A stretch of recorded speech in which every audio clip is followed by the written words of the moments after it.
This is a Let's Talk Church Safety and Security microsode with your host, Paul Buckner.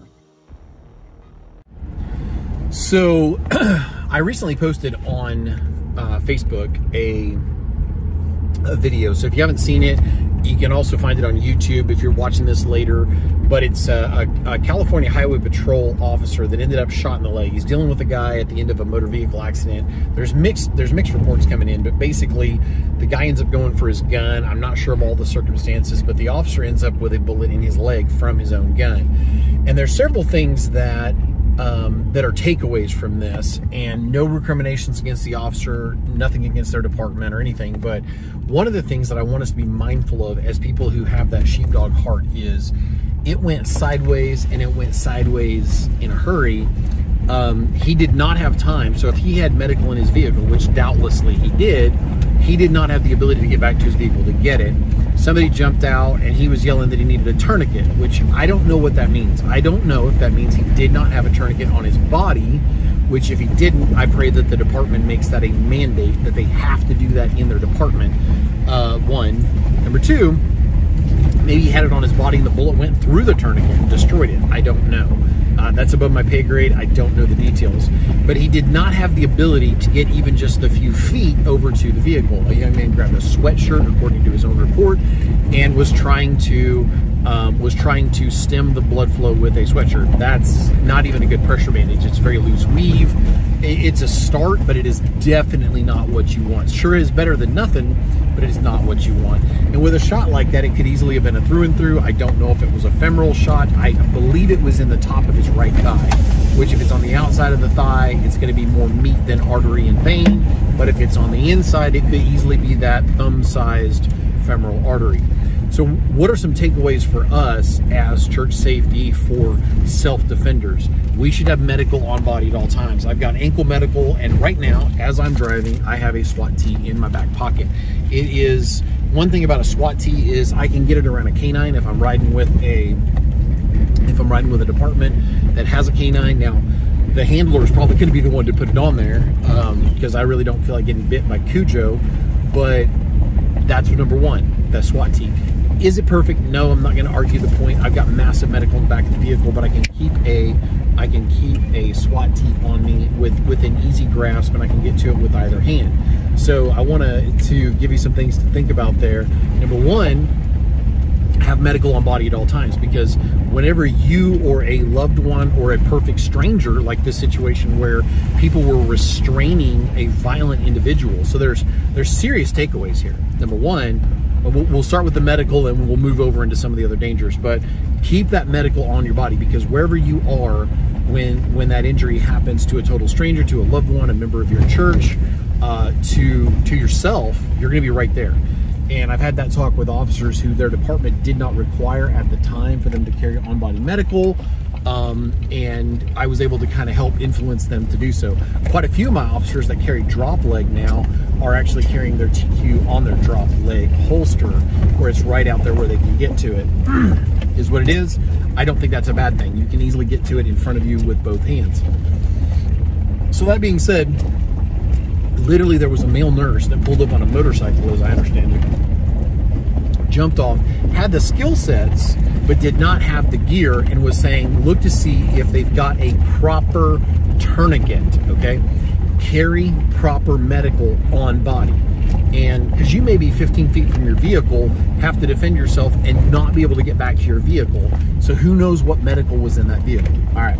And there's going to be things that develop out of this. And again, no recriminations against any responders, but if you've got it on your body, you don't have to run and get it. And literally in moments like that, seconds matter desperately. They matter. That's number one.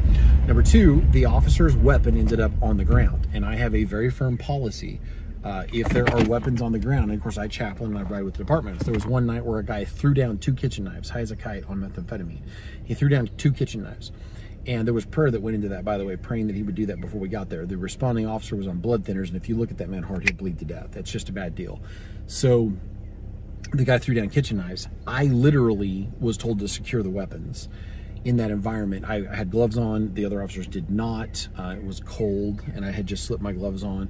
and there ended up being a little bit of a chase to get a hold of the gentleman and get him in custody. But I secured the knives, and you don't do that without the permission of an officer. If officers are there, it's a good way to get a gun pointed at you. But if you are the first responder and you've got your foot on top of the weapon, let me give you some scenarios. Somebody walks up, they don't know what they're doing, they get startled, they shoot somebody. They decide they need to pick it up.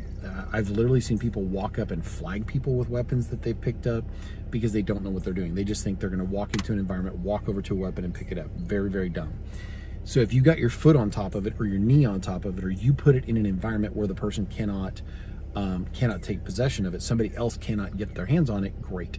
That's why I train for a 2-on-1 off, where you've got two people dealing with the situation. You got one person who's on the phone with dispatch, they're relaying information. You got a 30-year-old male, he's conscious, and but he's conscious and breathing, reporting pain here, he's been shot in the leg, and you're having that conversation. You got your foot on top of the weapon.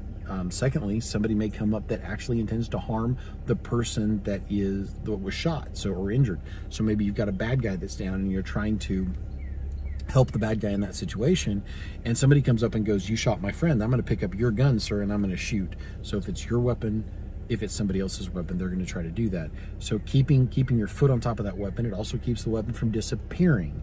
And so that's a big thing in a situation like that. Somebody might try to make the weapon disappear, which could end up being a problem in court. Add to that, it's something that could be a slip hazard or a trip hazard, but definitely you want to keep control of the weapon. And then thirdly, in that video, you actually see where they've had to physically restrain. One guy pulled a knife and was pointing it at the face of the villain. This individual who, I mean, everybody's innocent until proven guilty, but he's the villain of our story if he shot this cop in the leg. And so he turns around and he takes, they've got 3 guys on him at one point. And one guy's got his hand on his chest telling him to calm down. And one guy's got his arm. There was a Latino individual, great interview that he did, literally jumped out of a vehicle that hadn't stopped moving yet, had his wife hit the brakes. He jumps out to help. And so they were able to catch the guy at the scene. Imagine if the officer's gun had dropped onto the ground and the guy had been able to get to the gun and continue the fight and shot multiple Good Samaritans and or the police officer. No bueno. Add to that, then they have to physically restrain this guy, and he's got one guy on his right arm, one guy on his left arm. The guy on his left arm has a knife pointed at his face, and another guy's there like telling him to calm down. And he ends up going into custody. And you're done. You're not going anywhere.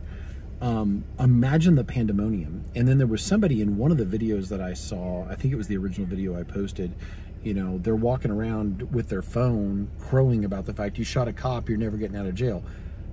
I understand their sentiment, but they're not helping anything. In a situation like that, we may not have the right to make that person leave that environment, or we may. It just depends. But be fully prepared as you're trying to help in a situation like that, where people will inject themselves. And that's a phrase I've started using. They will inject themselves into something that does not involve them. This person is not there trying to help. What this person is there to do is try to make a buck because they want to sell the footage to a news outlet, or they want to be the cool guy that his video goes viral, or they want to be the person that gets the most comments because holy cow, you really were there. The last thing I think about is whipping out my phone at a situation like that to record for posterity. I'm thinking about how to save this person's life. Keep the medical on your body, look for the weapon and secure the weapon if at all possible. Going back to the weapon for just a moment, when somebody has suffered severe trauma, now if that officer said, "Hey, hand me my gun," I'm gonna hand the officer their gun. But if that person's swaying and they're about to pass out, that may not be a good idea. And I've actually seen, there was an instructor, and I wish I could remember his name for the life of me, but he taught me a lot with this video he did years ago. You unload the magazine, take the round out, and hand that to that person. Now in the case with this officer, he was coherent and all these things. I'm not going to tell you to unload the weapon that belongs to a police officer. That could be all kinds of problems there. But if it's one of your team members, as a person goes to that tunnel vision and the lights start going dark, it's past tunnel vision at that point, but it's going dark and they're really kind of swaying. Their cognitive processes aren't what they used to be. They literally may be seeing shadows even as they are at the edge of consciousness, and pulling a trigger is really easy at that point. They even teach guys that if somebody's aiming this way and they're injured, to come around behind them, to come up to assist them, and to say, and you've heard me say this before, But to say, hey, buddy, let me check your weapon and make sure that you're good to go. Make sure there's no malfunctions in your weapon. They'll take the magazine out, unload it. When they've visually and physically inspected to make sure that there is no round in the chamber, they turn around and hand it back to the guy, and now there is no round out there.